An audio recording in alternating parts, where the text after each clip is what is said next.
Hello and welcome back to my channel. In this video, we'll be discussing tips for the removal and replacement of the mass airflow sensor on this 2023 Nissan Altima with the 2.5 liter engine. If you find my tips to be helpful, please like, subscribe, and comment. Now let's get started. The mass airflow sensor is located in the center of your screen near the tip of my pointer. Some of the symptoms associated with a faulty sensor include loss of power, difficult starting, jerky starting, and check engine light with trouble codes P0101, P0102, and P0104. So you might ask, what does this part do? Well, it measures the amount of air entering the engine, which helps to calculate the correct air-fuel ratio. So we have a very short parts list, and our parts list includes a mass airflow sensor if needed. We'll need a cross-tip screwdriver to remove the sensor, and we may need an air filter, and I'll talk about that a little bit later. Please see other items in the description below. So let's go ahead and remove the sensor. So there are two screws right here that require a cross-tip screwdriver. Just go ahead and loosen them up.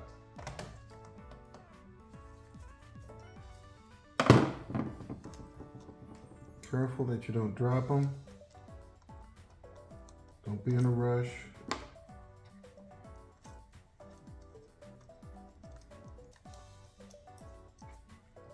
Okay, so to remove this connector right here, just kind of hold this in place, squeeze, push the connector in, and then pull it away. It's just easier said than done. There you go. That was a little hard there. Okay, then we pull out what I call the blade. And there you have it. That is your mass airflow sensor. Now let's do a quick inspection. You have your 4 electrical connectors right there. Checking the top for any cracks. Okay, moving down. There's a gasket right there. You want to make sure that that's in place. This one has a little bit of dirt on it. Concerns me a little bit. But let's just move forward. And then looking at the little orifices here, the different openings.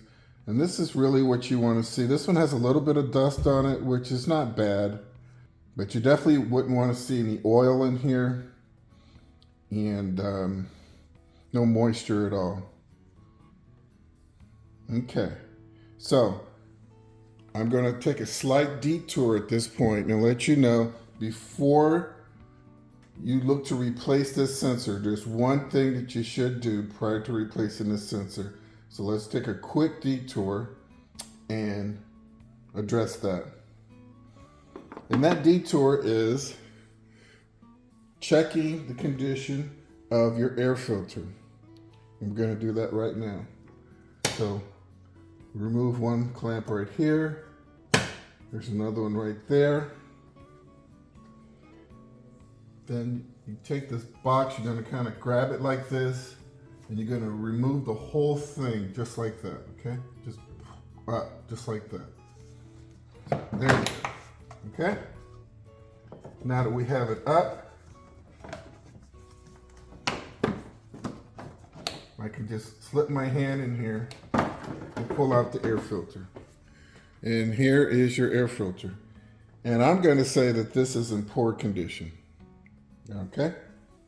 And let's see. Yeah, I'm not surprised. Look at that, geez. Okay, first of all, air filter should be changed somewhere around 12,000 miles, or at least annually. There should never be this much buildup on an air filter. And I just want to note that you see the waviness in the pleats here? That's a dead giveaway that this thing should be tossed. Because what's happened is moisture has come in on this filter, and then the filter dried, and when it dried, the material dried at a different rate or speed than the dust that had collected on it. And that's what causes the waviness. This solid material in here and have minimal airflow going through here. So this car is probably burning quite a bit of fuel. And I noticed we did a video on the spark plugs earlier and looked like spark plugs were fouling a little bit. And I'm sure that this is contributing to that.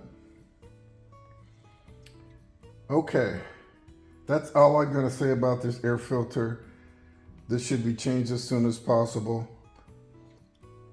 However, I do not have an air filter to replace at this time. So reluctantly, I'm going to put this back in the vehicle because it's always better to have a dirty air filter in there than no filter at all.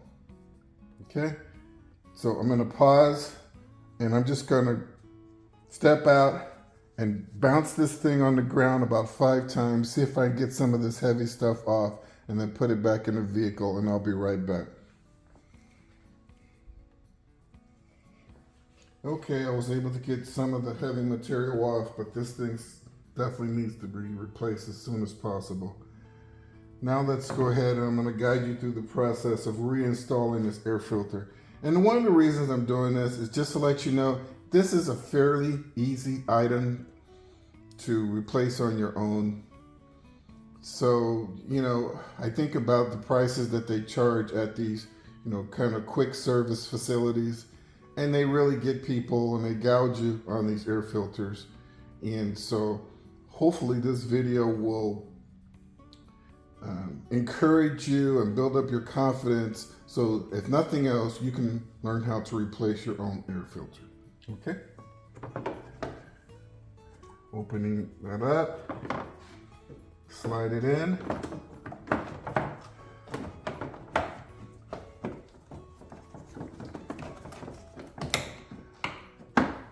Being very careful, and now I'm going to look in there and make sure that the rubber gasket is seated all the way around. I'm physically going to touch it.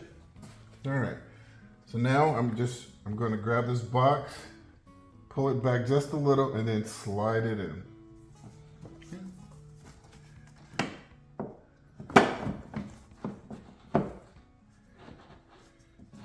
Okay. 1.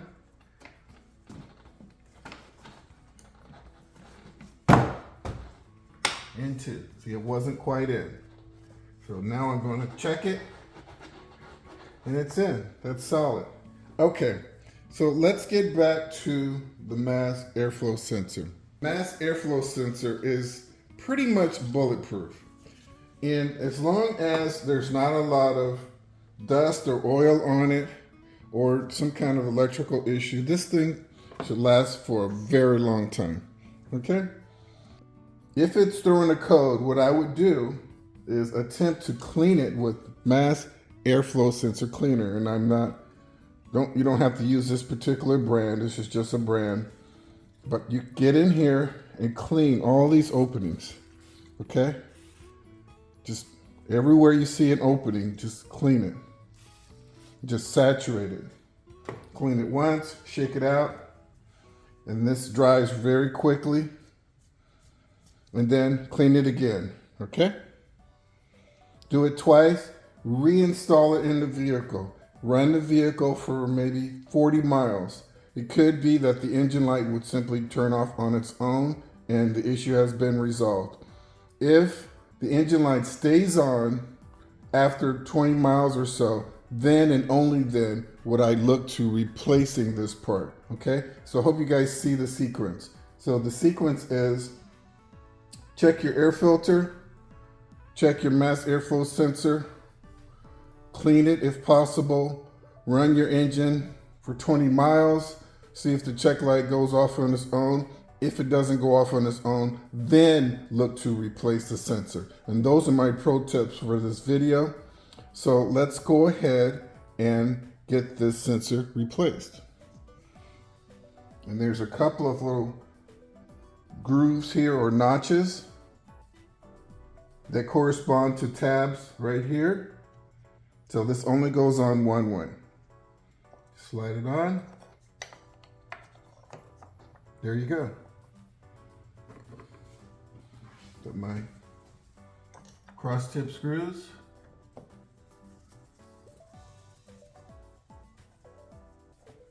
Okay, got that one started. It's about 90% tight.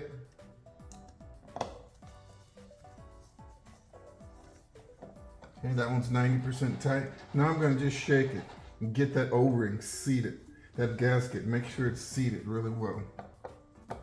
Then I'm gonna come down and get these tightened down pretty snug. Maybe 3 or 4 foot-pounds of pressure. Gonna take a look at my electrical connector, make sure the gasket's in place, it's not deformed. Make sure this wire is not twisted. Slide it in place, listen for the click. Give it a tug, and there you have it. Well, folks, that wraps up this video on the removal and replacement of the mass airflow sensor on this 2023 Nissan Altima with the 2.5 liter engine. I hope you found my tips to be helpful. Please like and subscribe. And until next time, drive defensively.